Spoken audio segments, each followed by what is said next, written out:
Hola, ¿cómo están? ¿Cómo les va?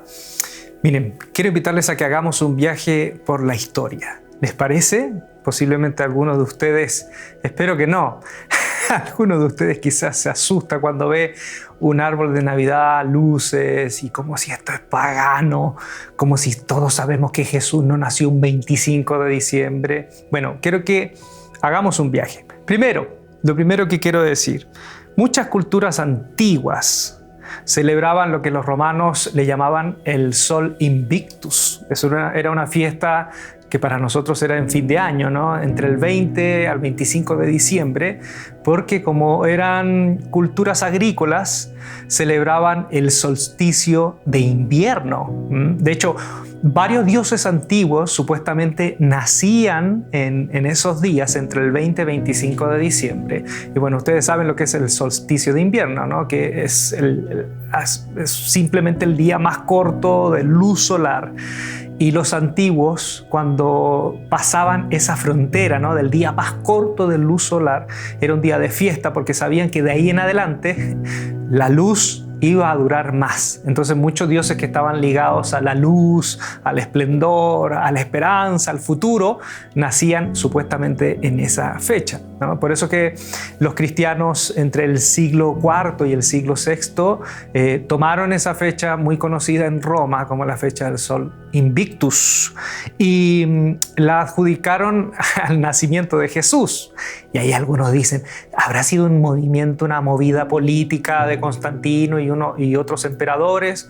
O posiblemente habrá sido también el proceso natural del crecimiento de la fe cristiana que tomó esta fecha para resignificarla, para redimirla y darle un sentido. Y bueno, y al final todos los dioses del mundo antiguo terminaron vencidos porque quedó en el corazón de los cristianos que el verdadero Hijo de Dios que iba a traer un nuevo amanecer, la verdadera luz invicta es Jesús de Nazaret.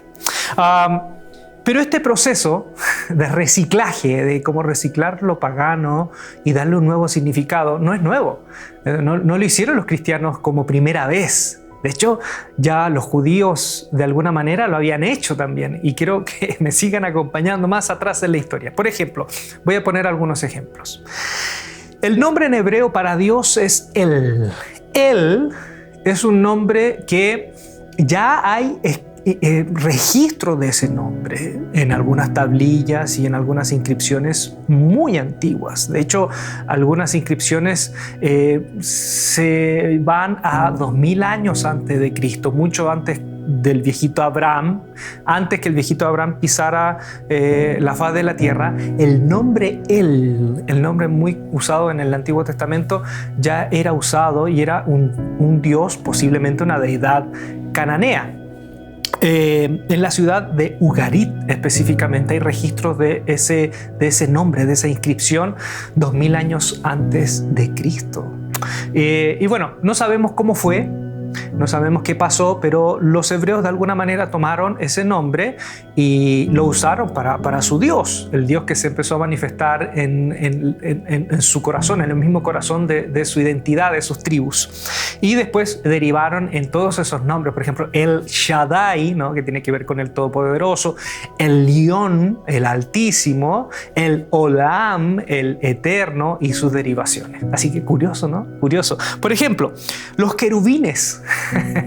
Los querubines, que no tienen nada que ver con los pintores del Renacimiento que usaron los querubines como esos bebés con alitas. No, eso no tiene nada que ver con los querubines. Los querubines del mundo hebreo eran seres, eran híbridos, con forma de animal, a veces cabeza de hombre o cabeza de otros animales y seres alados con diferentes ojos. Bueno, en el libro de Ezequiel ustedes pueden ver. Bueno, ya 3000 años antes de Cristo, en la ciudad de Ebla, una ciudad que hoy está por ahí, fue uno de los grandes imperios que estuvieron por ahí cerca, como el imperio sirio y el mundo mesopotámico, ya 3000 años antes de Cristo usó la imagen de estos querubines. De hecho, el nombre de estos famosos querubines eran los Lamassu, que eran híbridos, seres alados con forma de animal y rostro de hombre. O sea, antes del primer vestigio de la cultura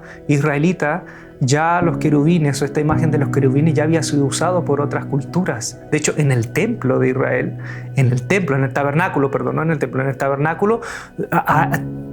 el pueblo de Israel guardó estas imágenes de estos querubines, no solo en el arca, sino también en las telas del santuario.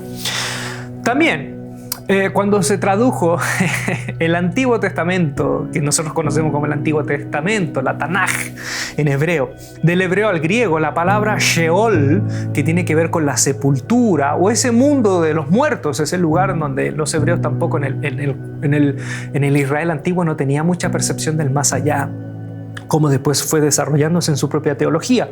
Cuando se tradujo al Nuevo Testamento, a la Septuaginta, que es la versión griega, usaron también una palabra muy conocida por la cultura helénica y la mitología helénica, que es el Hades, muy usada, por ejemplo, por Homero. Se tradujo un término hebreo a una palabra muy conocida de la cultura, de la mitología y el paganismo helénico, como el Hades, que no tiene nada que ver en realidad con el Sheol. Pero bueno, otras cosas, por ejemplo, interesantes. Cuando Juan habla de que Jesús es la palabra, el verbo, utiliza un término que para los filósofos griegos, primero era un término platónico, el logos. El logos era lo que para Platón era esa realidad idílica, ideal, ¿no?, del mundo de las ideas, que le daba coherencia a todo el universo. Y Juan utiliza ese término, que es un término pagano. Y no solo eso, ¿no? Para sorpresa, se utiliza en griego para todos estos nombres en hebreo de Dios, como Elohim, ¿no? Se utiliza Theos, que viene de Zeus, el dios pagano griego. Por ejemplo, en las misiones de Pablo, cuando Pablo llega a las ciudades de Asia Menor como Corinto, uno puede leer las cartas de Pablo a los corintios, hay un suceso que aparece, que acontece en la iglesia de Corinto, y que es que los cristianos hablan lo que Pablo les denomina la glosolalia. La glosolalia, para el contexto de la carta de Corintios, era un lenguaje ininteligible. No es como en Hechos 2, que hablaron idiomas, dialectos. No, acá era un lenguaje ininteligible que no tenía ningún acercamiento a ninguna lengua del contexto, y que los cristianos de Corinto, que tenían esa experiencia, ellos decían que estaban hablando la lengua de los ángeles, el idioma de los ángeles. Bueno, curiosamente, ningún judío en la cultura, en la espiritualidad judía, no se sabe de este fenómeno de hablar en lenguas. ¿Por qué estos otros cristianos, o estos cristianos de este mundo helénico, este mundo de Asia Menor, viven esa experiencia? Curiosamente, esta experiencia no era nueva para ellos. Ellos ya la conocían. Antes de que la iglesia pisara, o antes que los primeros misioneros cristianos, ya habían vestigios en la espiritualidad de los cultos mistéricos de Asia Menor, se practicaba la glosolalia. De hecho, uno de los más famosos era en el monte Delfos, en donde estaban las pitonisas, que eran muchachitas que bebían brebajes algunas, y algunas también parece que estaban medias desvariadas ahí en su cabecita.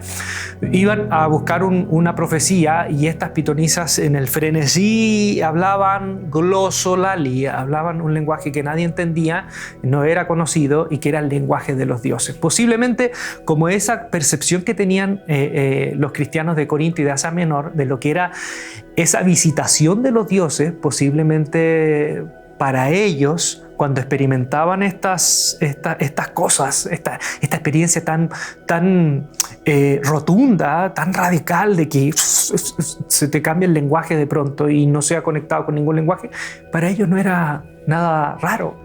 Ellos ya tenían esa concepción espiritual de que los dioses tocaban a las personas, la lengua, sobre todo a las mujeres, y las hacía hablar estos idiomas. Por eso que Pablo también es interesante, no prohíbe, pero sí conduce al mejor camino esta experiencia, y él le dice que es una experiencia, si lo vive un cristiano, es una experiencia del Espíritu de Dios. Pablo en Atenas también. Capítulo 17, si no me equivoco, de Hechos.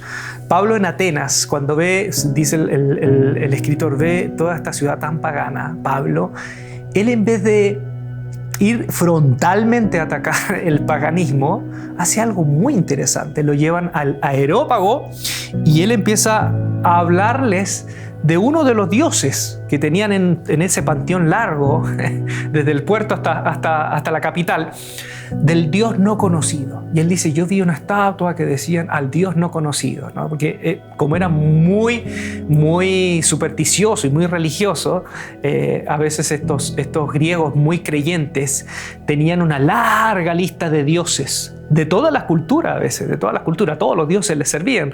Entonces, cuando nombraban a todos, decían, oye, posiblemente en alguna cultura que no sabemos hay un Dios que también nos puede hacer un favor y nosotros no sabemos su nombre. Entonces, ¿por qué no le hacemos un monolito a este Dios que no conocemos y que no sabemos si lo vamos a conocer, pero de pronto nos puede escuchar?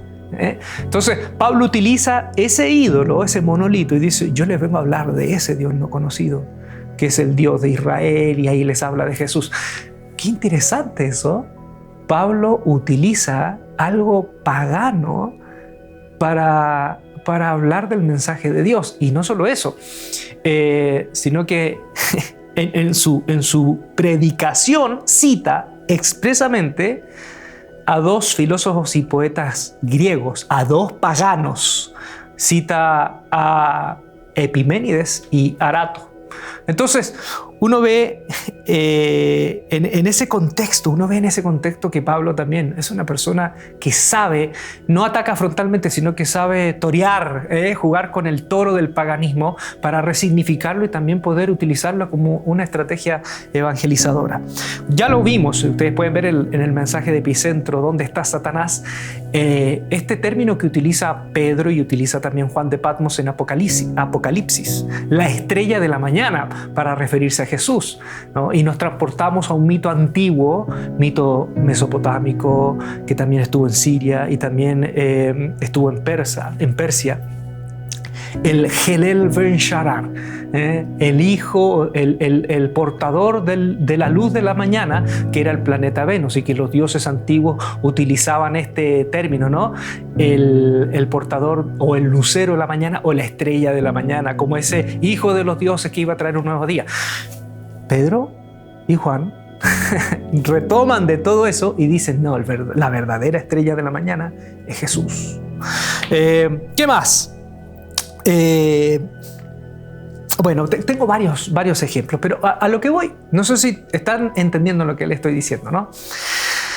Que hay una línea en la Biblia cuando se rechaza el paganismo, se rechaza la idolatría, cuando esta idolatría y este paganismo me aparta de Dios. Y puede ser paganismo literal, concreto, de una imagen, un culto, pero también puede ser un paganismo escondido, un paganismo como el amor al dinero, que puede ser mucho más pagano que una estatua de cualquier cosa, de cualquier santito. Bueno, pero también hay esta otra línea que le estoy diciendo, de la utilización de ciertos elementos culturales para resignificarlos y redimirlos y poder utilizarlos para hablar acerca de Dios. Por ejemplo, en Pentecostés, y voy terminando, en Pentecostés cuando cae el Espíritu de Dios, dice que empiezan a hablar en diferentes lenguas, ¿no? Diferentes dialectos. Y eso te da a entender una cosa, ¿no? Que no hay una lengua oficial de Dios. Porque hay otras religiones que dicen, esta es la lengua oficial de Dios. En la cristiandad lo que creemos es que no hay una lengua oficial de Dios. Todas las lenguas y todos los códigos culturales pueden ser de Dios cuando tienen el fin, porque dice que cuando predicaban en diferentes dialectos hablaban de las grandes maravillas de Dios. Entonces, todo elemento cultural puede ser de Dios cuando se utiliza para hablar de las grandes maravillas de Dios. Otro ejemplo, cuando Pablo no obliga a estos cristianos que vienen del helenismo a que se circunciden, ¿se acuerdan?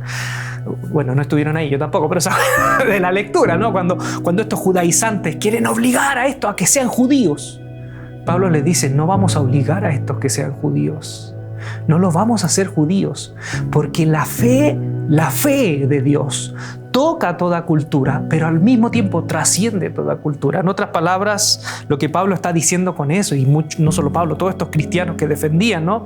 La no circuncisión es, para ser cristiano, no necesito adoptar una cultura como si esta fuera la cultura de Dios. debo aprender a vivir mi fe en mi cultura. ¿Bien? Entonces, dicho lo anterior, voy a apagar esto porque si empiezo a leer esto me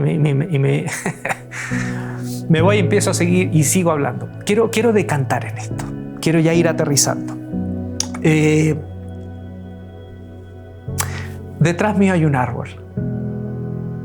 Yo no crecí en un ambiente cristiano, pero para mí el árbol significa algo, y esto es muy personal. Yo vengo de una familia muy pobre, muy pobre. Yo a veces le digo en broma, ¿no?, que mi papá no tenía para regalo y yo iba a buscar un regalo debajo del árbol y encontraba muchas navidades un papelito que decía siga participando. O sea, y eso era verdad.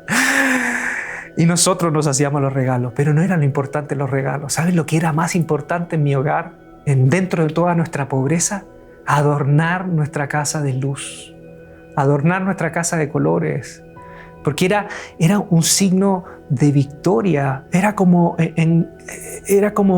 adornar esa casa que muchas veces se vestía de tanta tristeza en el año y decir, llegamos a la meta. Y cuando me contaban esa historia de Dios visitando a una aldea humilde como la de Belén, cuando la escuchaba en la misa y mi mamá me llevaba, yo en esa noche de Navidad daba gracias, porque con esa casa que vencía la tristeza del año, vestida de luz, con ese arbolito simple, modesto, dábamos gracias porque Dios se había acordado de nosotros, los olvidados. Por eso que para mí adornar el árbol puede ser muy pagano quizás para muchos, pero para mí tiene el recuerdo de este gesto de que Dios no se ha olvidado de nosotros. Algunos se preguntarán, ¿usted, pastor, sabe de dónde viene esta cultura del árbol de Navidad? Sí la sé, pero no la sé porque me vino por revelación, porque me gusta leer. Dicen que en la cultura celta celebraban, obviamente como eran agricultores, el solsticio, y lo celebraban con el símbolo del Yggdrasil, que era un roble gigante que creían que las raíces tocaban el mundo de los muertos y la cumbre llegaba hasta el Valhalla. Entonces, cuando llegaban las noches entre el 20 y 25 de diciembre, prendían fogata y se hacían regalos. Pero Bonifacio, un monje del siglo VIII, misionero, compartió el evangelio en estas culturas y transformó el sentido del árbol y puso un abeto, un pino, y puso manzanitas para evangelizar. Le puso manzanita, utilizó el mismo árbol, como el Dios no conocido, lo utilizó y le puso manzanita y le habló del pecado, pero también utilizó las mismas luces que ellos utilizaban para hablarles de la gracia de Dios. Y de ahí viene este símbolo del árbol.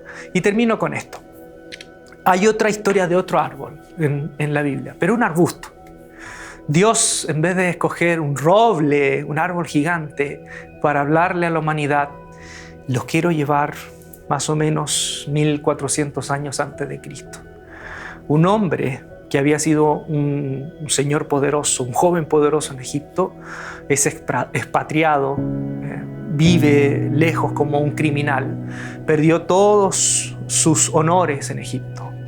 Y ahora es un pastor de ovejas que trabaja cuidando las ovejas de su suegro, que es sacerdote en Madián, a la ladera de un monte misterioso y mágico que es el monte Sinaí, el monte que de pronto se escuchan truenos y hay una divinidad escondida ahí en ese monte. Se dice que un día pastoreando ovejas ve algo, ve una visión, una zarza, un espino, un arbusto seco, tiene llama alrededor, pero la llama no consume el arbusto. Se acerca y se da cuenta que hay algo sobrenatural. Y hay una voz que sale del arbusto y le dice, Moisés, soy el Dios de tus padres, Abraham, Isaac y Jacob. Y todos saben la historia, ¿no? Todos saben la historia. Quítate las sandalias de tus pies porque el lugar que estás pisando es lugar santo. Se quita la sandalia. Y ahí en ese momento le dice esta voz, necesito que vayas a Egipto y liberes a mi pueblo, porque yo he escuchado el clamor, he visto su aflicción y he descendido para librarlos. ¿Y en qué nombre voy a ir?, les dice. Y desde la zarza, desde este espino seco, le dice, yo soy el que soy, Yahweh. Quiero dejar esto para el corazón. Este año ha sido un año muy difícil, muy duro. Y muchas veces he visto personas y yo mismo me he sentido como esta zarza quebradiza, seca, con ganas de tirar la toalla. Ha sido un año muy duro para muchos. Y para este pueblo fue una temporada durísima. Este pueblo sentía que Dios se había olvidado de ellos. El Dios misterioso que se le presenta como el Yahweh, como una respiración. Yo soy el que soy. Muchos están de acuerdo en esto, que la palabra Yahvé viene de un término arcaico cananeo que significa yo estoy o yo soy. Yo soy en sí mismo, no necesito de alguien para ser, soy en sí mismo, existo sin necesidad de que alguien me haya creado, pero también yo estoy acá. Y aquí en este arbusto luminoso me quiero quedar. Y este es el mensaje de hoy. Esa llama que está alrededor de ese arbusto no necesita de la madera del arbusto para existir, para ser, y ese es Dios. Dios en su presencia misteriosa no necesita de nadie para ser Él. Él es en sí mismo. Es un Dios que nadie lo ha creado. Él existe antes que todo. Pero también la madera está cubierta de llama, pero la madera no se consume. Y eso somos nosotros. Ese era el pueblo de Israel, quebradizo al punto de tirar la toalla. Pero esa presencia, en vez de destruirla, era una presencia que no estaba para destruir, sino para acompañar. Por eso que algunos dicen que la mejor manera para traducir el yo soy el que soy es yo soy el que estoy con ustedes en este momento muy difícil. Así que con este mensaje me quiero ir. Este árbol también puede representar en todos nosotros ese arbusto seco, en donde esa llama nos dice una y otra vez, yo soy el que estoy contigo. Así que si tú eres de los cristianos que de pronto pelea contra todo esto, como le dijo Jesús a Pablo, no des coces contra el aguijón, no insistas en primero hacerte daño a ti y dañar la fiesta de otros. Y se me olvidó, perdón. No des coces contra el aguijón.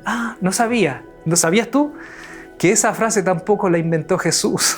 El Jesús resucitado se la dice a Pablo, pero era una frase inventada por un pagano, Eurípides. Así que ni el Jesús resucitado tuvo problemas para usar lo pagano y resignificarlo y darle un sentido y una lección. Amén. Que el Señor te bendiga, que el Señor te guarde, que el Señor haga resplandecer su rostro sobre ti en esta Navidad, tenga de ti misericordia y nos conceda la paz. Amén.